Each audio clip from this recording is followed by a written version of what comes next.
दक्षिणी स्पेन में फैलते रेगिस्तान के बीच मिगेल आंखेल गोमेज ऑर्गेनिक खेती के लिए हो रही एक पहल अल्वेलाल में काम करते हैं। उनकी चिंता है कि यहाँ अंडालूसिया में खेत बेकार होते जा रहे हैं।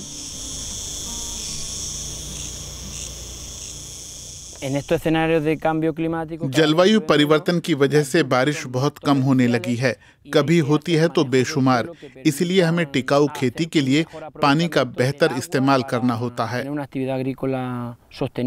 लेकिन बहुत से किसानों को अपनी सोच बदलने की जरूरत है। कई लोग कीमती पानी को बर्बाद करते हैं। सलाद पत्तियों के इस खेत का अधिकतर माल दूसरे यूरोपीय देश को निर्यात किया जाता है। बहुत सारा पानी यूं ही बर्बाद चला जाता है। गोमेज कहते हैं कि इसे फौरन बदलने की जरूरत है। पानी के इस्तेमाल को बेहतर बनाए बिना आप खेतों को पानी नहीं दे सकते। यहाँ बहुत सारा पानी बेकार चला जाता है। स्पेन के कई हिस्सों में पानी एक दुर्लभ चीज है।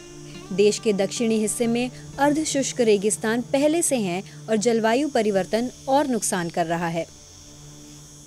पूर्वोत्तर में 200 किलोमीटर दूर मुरथिया में हालात बेहतर लगते हैं, कम से कम इस समय।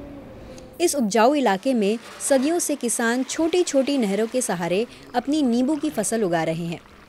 खोसे एस्कीवा यही करते हैं, लेकिन उन्हें महसूस होने लगा है कि हालात ऐसे नहीं चलते रह सकते। पानी की किल्लत से हर चीज गड़बड़ा गई है। आप पूरे साल अपने नींबुओं की देखभाल करते हैं और आखिर में सारी फसल चौपट हो सकती है। जरा किसान की जगह खुद को रख कर देखिए। लेकिन जिम्मेदार कौन है? क्षेत्रीय किसान संगठन से जुड़े हुआन दे डियोस अर्नांडेस सोचते हैं कि जर्मनी जैसे प्रमुख औद्योगिक देशों को अपनी भूमिका निभानी होगी। जब तक पेरिस जलवायु समझौते को नहीं मानते, तब तक सभी देश स्पेन के और गर्म होने के कसूरवार हैं। ये रोकना होगा, क्योंकि असर हम सब पर पड़ेगा। अगर स्पेन के नींबू किसानों पर जलवायु परिवर्तन की मार पड़ी तो जर्मनी को भी चोट पहुंचेगी। अगर तमाम फसल बर्बाद होती है, कीमतें बढ़ जाएंगी। लेकिन यूरोप के अधिकतर उपभोक्ता सस्ती चीजों पर निर्भर हैं। ज्यादा टिकाऊ तरीकों से उगाई फसल की ऊंची कीमत अदा करने को कम ही लोग तैयार हैं। इसलिए कुछ किसान ज्यादा मुनाफे वाली फसल की ओर जा रहे हैं, जैसे कि एवोकाडो, जबकि वो बहुत पानी खींचता है। यहाँ मलागा में वो पारंपरिक रूप से उगाए जाने वाले ऑलिव की जगह ले रहे हैं। किसान अल्मुडेना मार्टिन इससे उदास हैं। उनके पड़ोसी ने एवोकाडो उगाने के लिए अपने ऑलिव के पेड़ काट डाले हैं। एवोकाडो की फसल फैलती ही जा रही है। वो 500 मीटर की ऊंचाई से भी ऊपर पहुंच गए हैं, लेकिन पानी की समस्या है। हम लोग ट्रॉपिकल इलाके में नहीं हैं, जहां हर रोज बारिश होती है। एवोकाडो किसान कोऑपरेटिव इस आलोचना को खारिज करता है। उसके निदेशक एनरिके कोलियस तो यहाँ तक कहते हैं कि स्पेनिश एवोकाडो का दूसरे देशों के एवोकाडो के मुकाबले पर्यावरण पर कम असर है।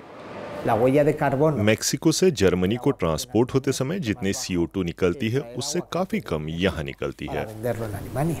समस्या ये है कि पूरी सप्लाई और उस बहाने खेती के तरीके बाजार से तय होते हैं, जलवायु से नहीं।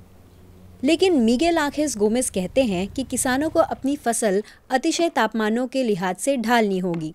वो समाधान ढूंढ रहे हैं, मिट्टी की नमी का अंदाज़ा लगाते हैं, फसल उगाने के नए तरीके देखते हैं और अपने बादाम के पेड़ों के इर्द गिर्द पौधों को जानबूझकर उगने फैलने देते हैं।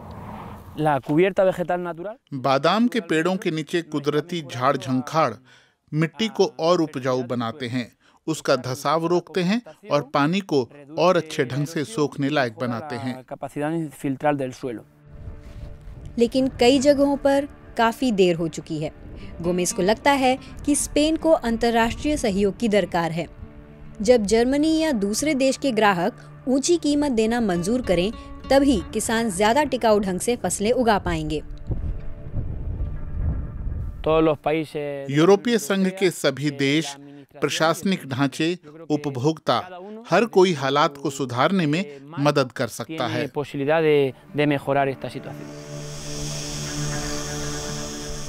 लेकिन समय कम है।